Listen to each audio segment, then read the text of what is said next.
idol katuklas. So, bali, pauwi na tayo. So, meron tayo ulit na daanan na ano,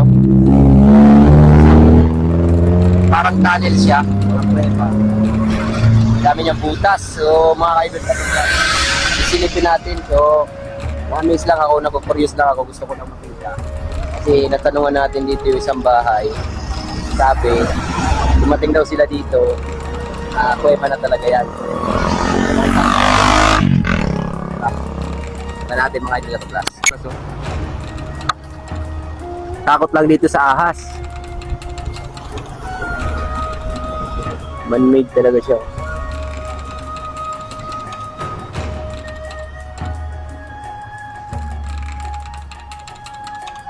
Hirap dito, makakita tayo sawa dito.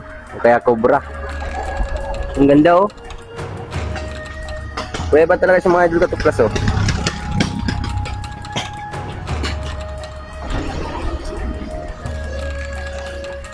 Oh, pirahas po.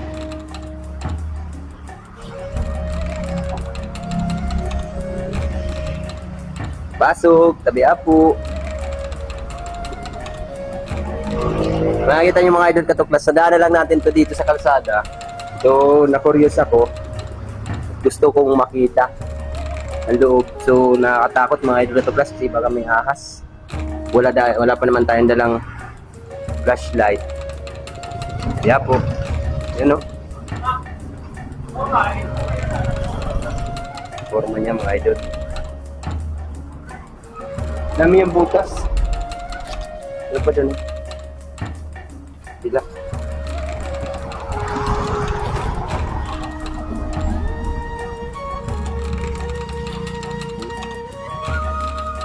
Butas ba o?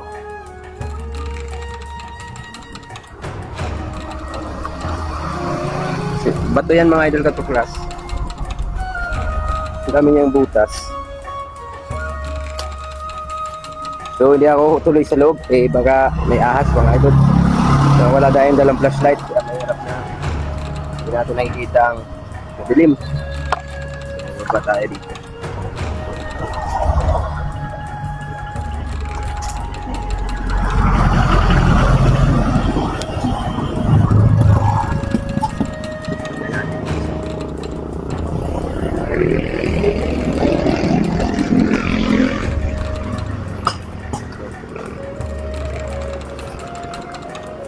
Butas mga idol. Linis.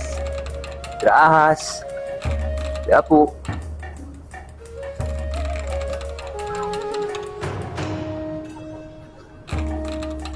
Wow. Siguro ginagawang ano to ng mga tao dito. Evacuation center. Ganun. Pag may masamang panahon. Masamang ano ng panahon. Pero kung isipin mo mga idol katuklas, parang hinukay siya, no? Nabigato nga dito.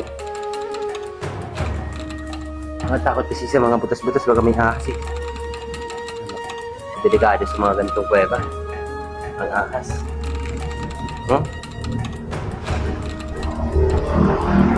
Kaya po,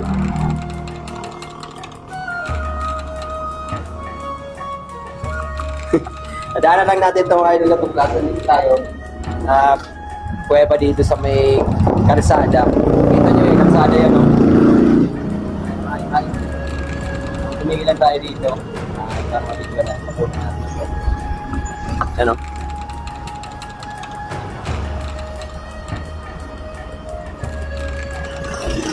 Yan. Dami talagang kakaiba at nakakamiss na panawin dito sa bayan ng Pilipinas. Madami pa tayong mga madi-discovery. So, dahil nga sa content natin si Katuklas, kaya mahilig tayong mag-discovery. Katuklas ng mga kaiba. Ayan mga idol Katuklas, mag-aala lang natin yan. At nandun yung motor natin. No?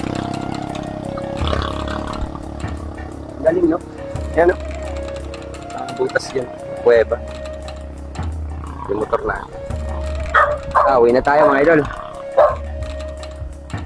Kaya sa muli, bye-bye.